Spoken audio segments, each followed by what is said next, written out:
শাহজালাল আন্তর্জাতিক বিমানবন্দরে ১৪ বোতল বিদেশি মদসহ জনপ্রিয় অভিনেত্রী মেহজাবিন চৌধুরীর আটকের খবরে যখন নেট দুনিয়া তোলপাড়, ঠিক তখনই সামনে এলো আরও এক চাঞ্চল্যকর তথ্য। কাস্টমসের সেই রহস্যজনক ছাড়ের নেপথ্যে নাকি প্রভাব খাটিয়েছিলেন অন্তর্বর্তী সরকারের সাবেক সংস্কৃতি বিষয়ক উপদেষ্টা মুস্তফা সরোয়ার ফারুকী ও তার স্ত্রী অভিনেত্রী নুসরাত ইমরোজ তিশা। নাম প্রকাশে অনিচ্ছুক এক গোপন সূত্রের বরাতে এমনই বিস্ময়কর তথ্য মিলেছে।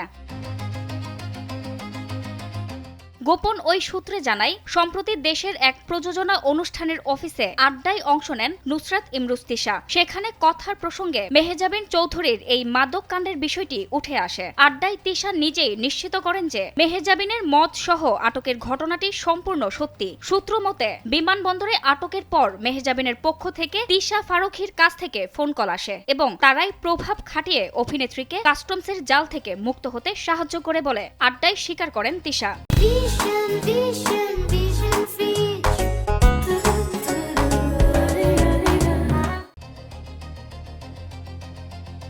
প্রকাশিত সংবাদ মাধ্যমের প্রতিবেদন অনুযায়ী গত ১৭ আগস্ট ব্যাংকক থেকে BS218 ফ্লাইটে ঢাকায় ফেরেন মেহজাবিন। তার স্বামী আদনান আল রাজীব ও নির্মাতা শঙ্খ দাশগুপ্ত। গ্রিন সিগন্যাল পার হওয়ার সময় কাস্টমসের তল্লাশিতে তাদের লাগেজ থেকে ১৪ বোতল মদ উদ্ধার করা হয়। অবৈধভাবে অ্যালকোহল বহনের দায়ে মামলা হওয়ার বিধান থাকলেও অদৃশ্য ইশারায় মুচলেকা ছাড়াই তাদের সসম্মানে ছেড়ে দেওয়া হয়। সে সময় জব্দ পণ্যের রসিদ থেকে বিষয়টি ধামাচাপা দেয় কাস্টমস কর্তৃপক্ষ। প্রটোকল দিতে আসা এভিয়েশন সিকিউরিটির ২ কর্মকর্তাও মুচলেখা দিয়ে জানান, মদের বিষয়ে তারা কিছুই জানেন না। মাদক কাণ্ড ও কাস্টমসের ছাড়ের বিষয়টি শনিবার প্রকাশ্যে আসার পর আজ রোববার সকালে এক ফেসবুক পোস্টে মুখ খোলেন মেহজাবিন। সেখানে মদের বিষয়টি সরাসরি অস্বীকার বা স্পষ্ট না করলেও তিনি দাবি করেন, ক্যারিয়ারের এই সময়ে তাকে উদ্দেশ্য প্রণোদিতভাবে টার্গেট করা হচ্ছে।